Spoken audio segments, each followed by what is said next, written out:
viața asta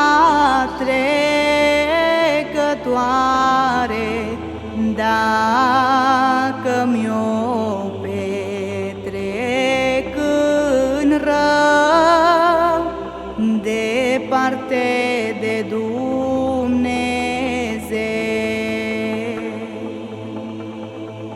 La ce-mi folosește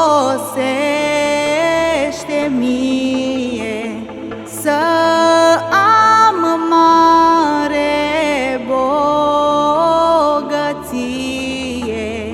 câtă vreme eu trăiesc fără Fiul cel ceresc?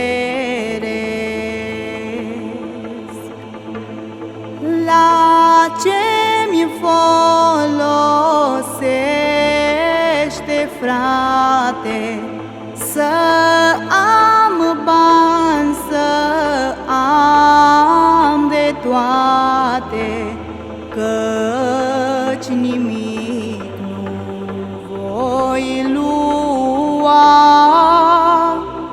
din lume când voi pleca. De-aș ști numărul de stele, de-aș cunoaște toate cele, lumea întreagă de-aș avea, ce folos de viața mea? Știu însă că toate-s bune atunci când prin rugăciune mă apropii tot mereu de prea bunul Dumnezeu.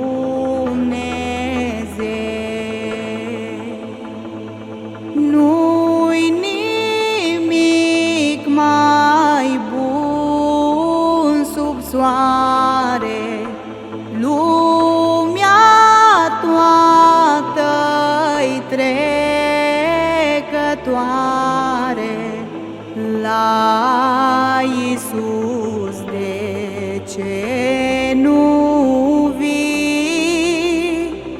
Vino azi să nu întârzii.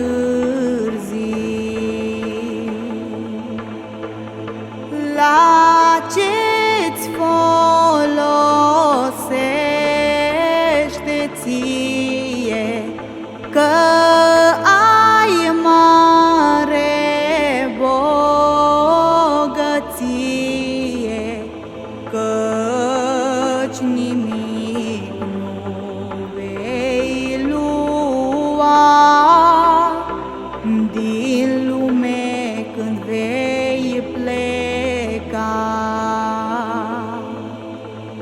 Veniți de vă pocăiți,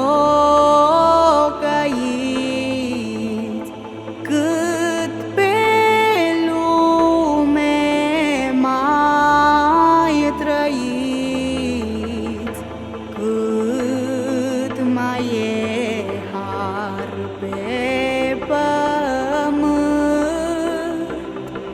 Veniți voi la Domnul.